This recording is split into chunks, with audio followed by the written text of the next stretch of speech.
You're listening to The Bible Guys, a podcast where a couple of friends talk about the Bible in fun and practical ways. Hey, good morning, everybody. We're the Bible Guys. Yes, we are. Yes, that is who we are. And today we're going to start out with a segment that Desiree... I thought I was going to be listening to an episode of This Old House. Right. But it actually says you're listening to the Bible Guys. To the Bible Guys, that's right. A podcast where a couple of friends talk about the Bible in fun and practical ways. So anyway, Desiree put together a segment called Stump the Pastor. Stump the Pastor. These are fun. These are fun. Do you like Stump the Pastors? I do. I like it a lot. I think that people probably wish for more of them, depending on the question. So the day that we're shooting this episode, I'm with our young adults ministry. Yeah. And a big part of the event tonight, we're cooking for them, which is and they're fun. They're going to do questions. But it's open forum Q&A. Yeah. So it's literally, you can ask any question, right? Yeah. And, do you like that? Do you like the open forum Q&A stuff? I think it's great. I think that there are times where somebody will ask a question that requires a very long answer. Mm-hmm. And it's usually... And you don't like long answers.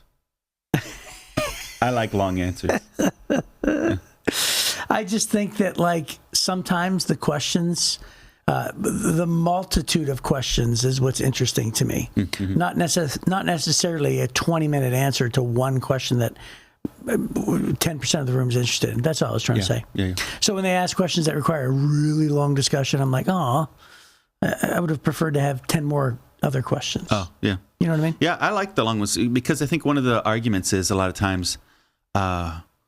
for people who struggle with the church or struggle with faith, they'll say, well, I used to go to church, and then when I had questions, they were like, just believe it because it's in the Bible. Yeah. Right? Well, that's not a bad answer. It's not a wrong answer. It's just a bad answer. You know, right? So I love it when we can just go, okay, there's a reason less. You're going to ask that question. It's going to take a long time. You guys want to take a long time on this one? Yes. Okay. And so what I've done, I've only done it once actually, but what I've done is I've been in those situations where I've said, hey, I probably assume there's about 10 people in this crowd that are interested in this answer. Mm-hmm. I was like, so after we're done and we dismiss, I'm going to be right over here in this corner, and I'll give the long answer to anybody who wants to listen. Oh, yeah. Because I don't want to waste the crowd's time. Yeah. So, and it turns out there was like 5 people, and they were riveted, by the answer. Mm-hmm. But I just didn't feel like, Not me. Everybody's getting it. Everybody's getting it. It's open forum. Yep, that's right. And by the way, that's how you manage and control open forum. Yes, that's right. Wax eloquent on the stuff that's not going to get you eaten alive. That's true. Yeah. That's okay. True. So, anyways, here we go. Stump the Pastor. Yep. This is from Tim R. Hi, Tim R. Yes, and he wrote in a question. And by the way, you can write. Is it Timmer? Nope, it's Tim R. Tim R. Timmy. Yeah, Tim. Timmy. Hey, he Big actually Tim. wrote in something that anybody can write in. And you want to email us at info@thebibleguys.com with any of your questions, and we might use them in the future episode. Tim writes this: if big, extravagant miracles were a regular occurrence in the early church, why don't we see them as frequently as today? Or frequently today? Well, God fell asleep. God is in the restroom. He's not paying attention. That's what Elijah said. Yeah, that's what Elijah said. When he was taunting the prophets of Baal. Yeah, is your God in the restroom? Yep. That's a great question, Tim, because we do see miracles today for sure, but big extravagant miracles is what he said, right? Yeah. Which is take up your bed and walk kind of miracles, Mm-hmm. right? Yeah. Your daughter's not dead; she's only sleeping. That's right. Right.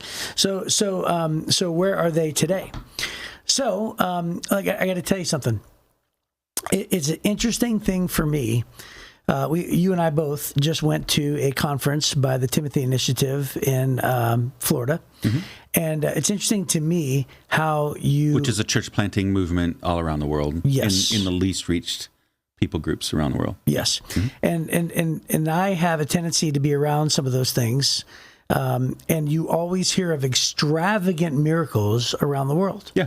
So you always hear of, like, for instance, when we were there, these people who I believe in and know personally and trust stand up there, and there was this one Indian pastor who shared a story, Reggie, about a guy who became a Christian, but he couldn't read, mm-hmm. and he prayed that God would give him the ability to read, And he prayed for a long time. Yeah. And everybody knew in the village that he, number one, grew up not being able to read. And number two, they also knew that he'd been praying this prayer. And he was praying this audacious, radical prayer of he just wanted God to give him this ability to read.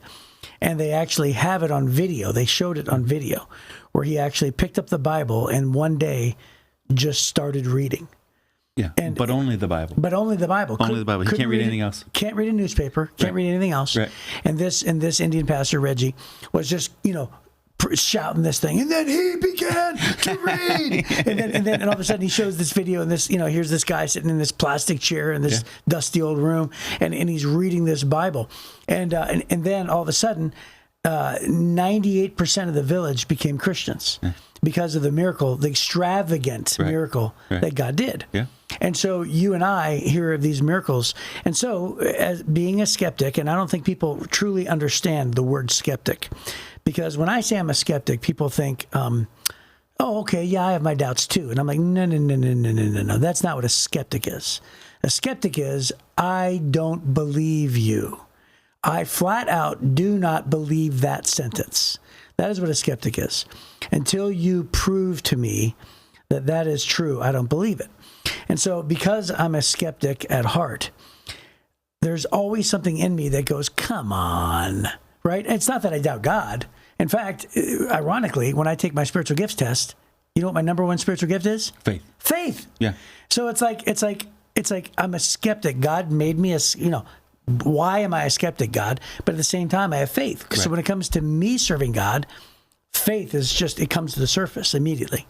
But when it comes to, hearing other people around the world going, I just started to read, I go, come on. And I don't know why I'm that way, but I sure am. Well, you saw the video of that one. Well, not only that, but here's the thing. You have to ask yourself, do I believe that this person is trying to lie? Right. And what do they have to gain to lie? Right. And here, are they creating a lie where here's this man who just becomes a Christian? He's known throughout the village of not being able to read, and then all of a sudden I see him reading. And it's like he would have to have a lifetime, quite literally a lifetime of pulling that prank. Right. And so then you're just sort of forced to look at the evidence and go, it is a miracle, and it's an extravagant one. Yeah. And it happens around the world. So I had a professor who was a missionary. He was in his 80s in 1989, 1990. He was in his late 80s. So he was a missionary in those explorer missionary times. Yes. In the 20s and 30s, right? Yeah. It's back really when extraordinary. missionaries gave up their lives and talked to cannibals. Well, back when you got on a boat and went to where you were going, right? Right. That's where, and he always was in places where there had never been the gospel. Mm-hmm. And so a student asked the same question in one of the classes. So the same question we're asking same question Tim is asking here, right? Mm-hmm. And that is, I read the book of Acts, it's miracles all the time, which, by the way, there's about 16 or 17 miracles, depending on how you count them, maybe 20 miracles in the 26 chapters of the book of Acts. So they're recorded because they're so out of the ordinary. Right. Just to point that out, by the way, right? Mm-hmm. But anyways, Dr. Champlin said, so when the student said, why don't we see miracles today? He said, where the gospel is moving for the first time, it's still always only miracles. That's what's happening all the time. He said, if you're living a life that needs miracles, God will give you miracles, right? But what you think is, you're asking for miracles to make your personal life better. But God, if you read the Bible, miracles are always happening on the front lines of where the gospel is moving. Mm-hmm. So if you need miracles and want miracles in your life, you need to be on the front line of the move of the gospel. So God's agenda for miracles is to further his word. Right. So that people would not go to hell and go to heaven. That's right. Yeah. That's right. So that's the story Reggie told. Or Bekele Shenko told the same story, right? He's the vice president of a similar story. He's vice president of crew in charge of church planting around the world. And it's the story of his father, who, Bekele and his father served the witch doctor, the most powerful witch doctor in Ethiopia, and on top of the mountain. That's what they did. And then Bekele's father became a Christian, began to beg God to teach him how to read because he couldn't read. And then God miraculously gave him the ability to read. And now in their tribe of over 1 million people, 98% of the people are Christians. Over 1 million? Over 1 million. That's amazing. Yeah. They're building the largest cross in Africa on the mountain where that witch doctor used to be Wow. Yeah. It used to be, call down lightning from the sky. It was pretty incredible, right? So it's neat stuff. Well, there's lots of those. I mean, I've heard of people, being given their sight back. I've known of people that were completely unable to walk, that God restored their strength in order to be able to get to the next village. And I've seen people so many stories. I've heard so many stories, and I've met so many people where it was the first move of the gospel in that village, or the first move of the gospel in that tribe, and God did miraculous things. Yeah. So God does miracles for his purposes. Yeah. And what we want is God to do miracles for our purposes. Mm-hmm. Well, when you align your purpose and God's purpose, you'll see miracles. But when it's your purpose apart from God's purpose, well, you may or may not, because God's going to say, I gave you my word and I gave you the wisdom of the word. Yeah. Work it out. Well, when I traveled in Africa, and I went to with Julius Morgor, and we went up to the regions of the Pokot, and he wanted me to preach under this tree church, and Pastor Solomon I met, and Solomon said, "Hey, by the way, these men are going to heckle you." Mm-hmm. And do you remember this story? Yeah. And anyway, I'm not going to retell the whole story, but the men came to Christ that day, which was amazing. Mm-hmm. But when he said they're going to heckle you, he had told me the backstory. And he told it as if it were just an average everyday Tuesday. He said, they came out, tried to kill me. I was injured to where I couldn't even move to go to the hospital. And we were in the tent, and these men who left me to die under this tree thought I was dead, but the women rescued me, dragged me back to the tent. And they did so because he was bringing the gospel to that village. Right. That's what he was doing. Yeah. And so then all of a sudden, the men came into the tent where he was, being protected by the women. And the men, the elders of that village, laid down offerings of sugar, bags of sugar, and said, "We feel as if we have angered your God because God miraculously caused all of our sheep to go blind." And so all of the sheep, imagine, how many sheep there are in a village, right? I mean, there's hundreds. Especially among the Pocots, because that's what they are, is they're herders. Yes. Yeah. So he said, all of our sheep went blind. They're all blind. Think about that. Right. And he goes, and this happened right after we, tried to kill you. Right. And they said, so we bring this offering of sugar to you, and we want you to accept and forgive us. And he said, I'll forgive you on one condition, that I am able to plant a church here, and that I have a tree, I have a church underneath the tree that you left me under. That you want to kill me. And they said, we have to talk about this. And they left, they went back, had a meeting, came back, and said, okay, we'll let you have church under one condition, as long as the men attend and we're able to navigate and monitor everything that you're saying to our village, to our women. Right. And he's like, so the condition is you attend the church? He's like, done deal. Yeah. And he said, then here's the best part. And he says, and then right after that, all the sheep regained their sight. Yeah. Now, come on. Right. Now, he told me this. I was there. Yeah. I was literally... You spoke in the church. There. I spoke in the church. Yeah. And then when I spoke, all I said is that the gospel is not proven with just words. It's proven with sacrifice. Mm-hmm. And I talked about how Julius Morgor sacrificed his life. I talked about how our team was there to figure out how to get them water, mm-hmm. which means that love is proved not with action, or not with words, but just action. Okay. And then I used Pastor Solomon as an example, right? He says he loves you, but guess what? He does because of these actions. And then I used the cross, right? And then Jesus. Love does. Love does. Yeah. And then all of a sudden the men came up and they all turned their lives over. And here I am, lucky enough to, reap the harvest of all the watering that Solomon did, right? And then all of a sudden they all come to Christ underneath that tree. And I'm just like, this is miraculous. And I guess I did telling the whole story, just not in great detail. But the only part that I left out was before every church service, they all had tea.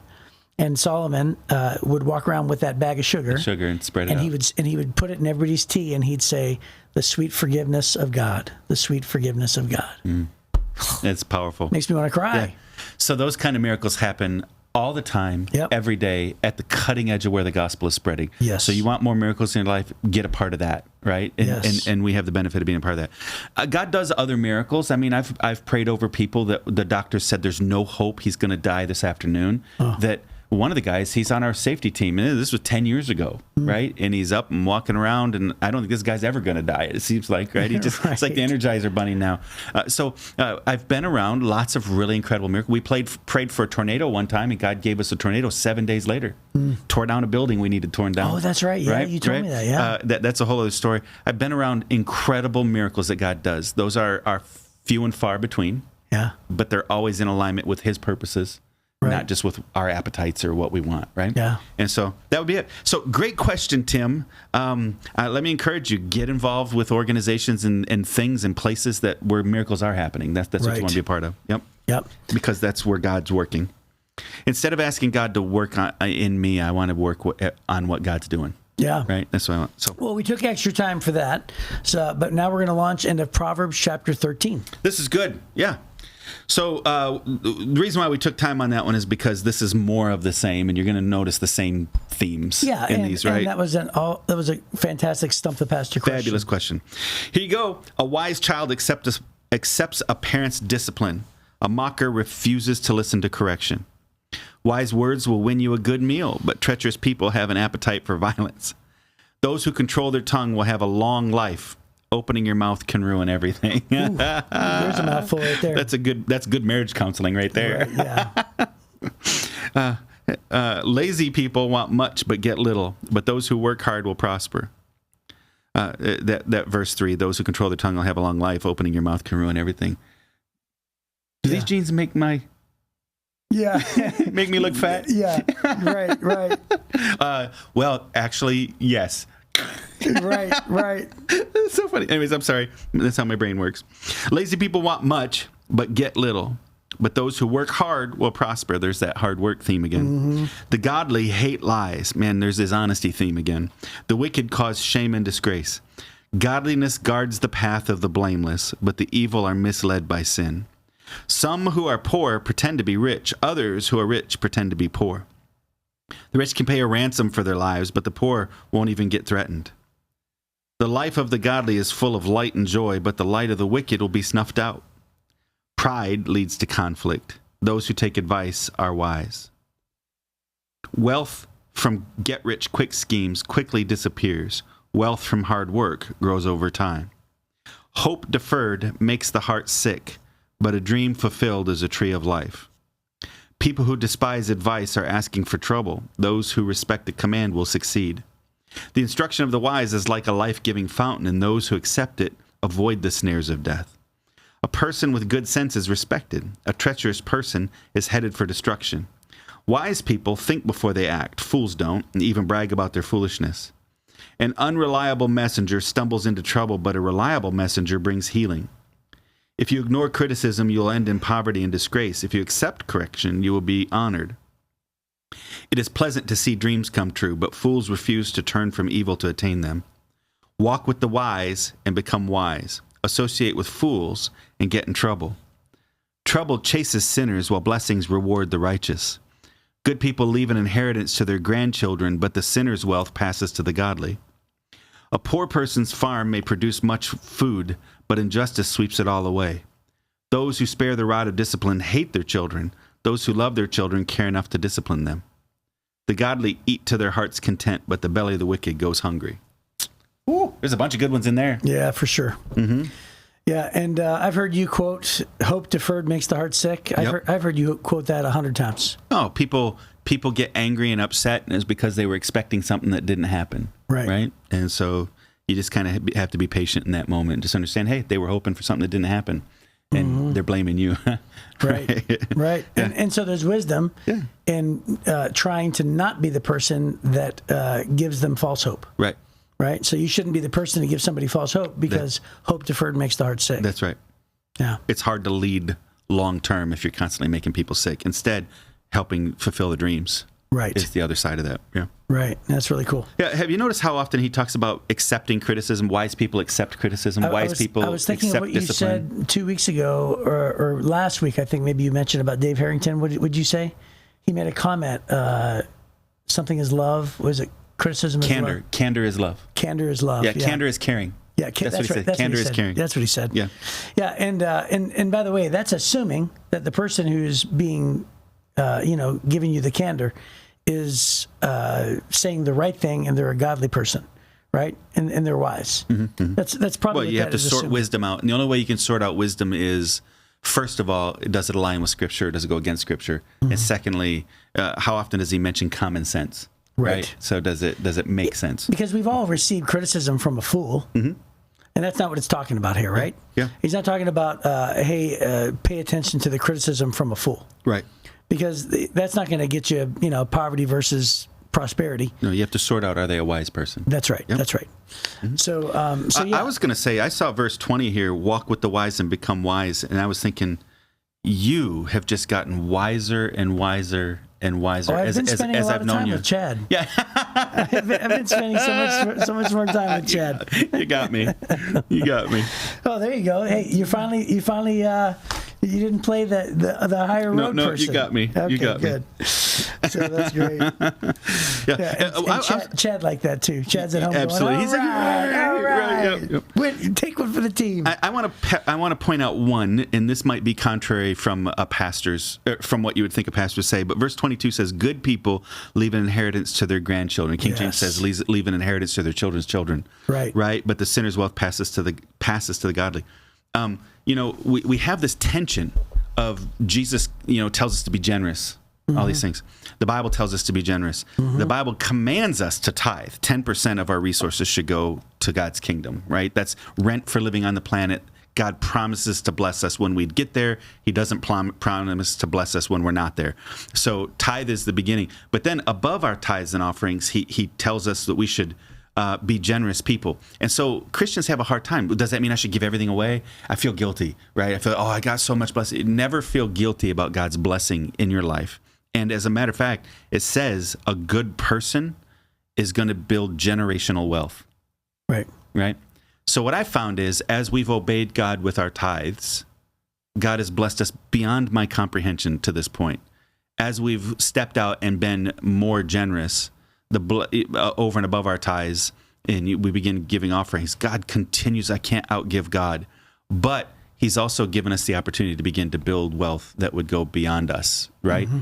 And there is something about that you should have a good plan. A lot of Christians have no financial plan. You don't have, and there are so many mechanisms to be able to give God even more if you knew about how taxes work and how inheritances work and all these things. There's so many things, but we need to be diligent in that area. And the huge majority of Americans have not been diligent in planning for what happens after them.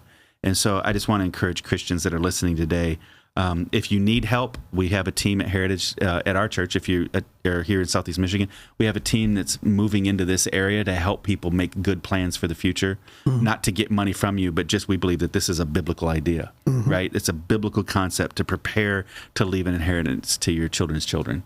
Yeah. And there's something about that, about preparing for the future. Yeah, and I got to be honest, when I when I went into ministry, it was a small Baptist church, and Liz, my wife, looked up to our lead pastor at the time and his wife. They were sort of, who she wanted to be, and they were wonderful people. And I remember surrendering to ministry. I use that word surrender, right? Instead of volunteering to ministry or called to ministry, right. Back then we said surrender to ministry, as if it was a struggle, and as if like you're going to have a life of difficulty, right? And I remember them sitting me down, and this is what they said. They said, if you go into ministry, you will be poor. They said, you be prepared to cut coupons, be prepared to live on nothing and have hand-me-downs and make your own clothes. And I'm not even kidding. I'm not even saying things that aren't true. I'm legitimately telling you that they said, you will be poor, and that's the way that ministry is. And so just expect it. So when I went to my first job, and they said, a church of 180 people, and they said, okay, we're going to hire you at $28,000 with no insurance. We're not going to pay you any insurance. I said, okay. Right. And then over the next 7 years when I worked there, I put like $20,000 on my credit cards for every medical need that we had. Wow. Just because I was always taught from the very beginning that, and yet, it took me a long time to figure out. It's like, that's not the way that, that's not the biblical model. Right. Right. Jesus, it says that Jesus didn't have a place to lay his head, but that didn't mean that he was poor. Right. right? Right. So anyway. Well, I one of the wisest Christian men I've ever met challenged me when I was younger with the idea of building a life 10-10-80. Have you ever heard that? Yep. And so he said, give God the first 10%, save the second 10%, and then live on the 80%, right? And he said that sets you up to be able to fulfill this verse. And he quoted this verse specifically. If you don't begin planning today to put money aside, you will never have the ability to fulfill Proverbs chapter 13, verse 22. Yeah. Leave an inheritance to your children's children. You have to make that plan. So you prepare. And I said, okay, that's what I want to do. And I haven't always been perfect at it, but we're getting there. That's awesome. Right? So, yeah. Well, hey, that is our time. And so hopefully we will see you tomorrow on the Bible Guys.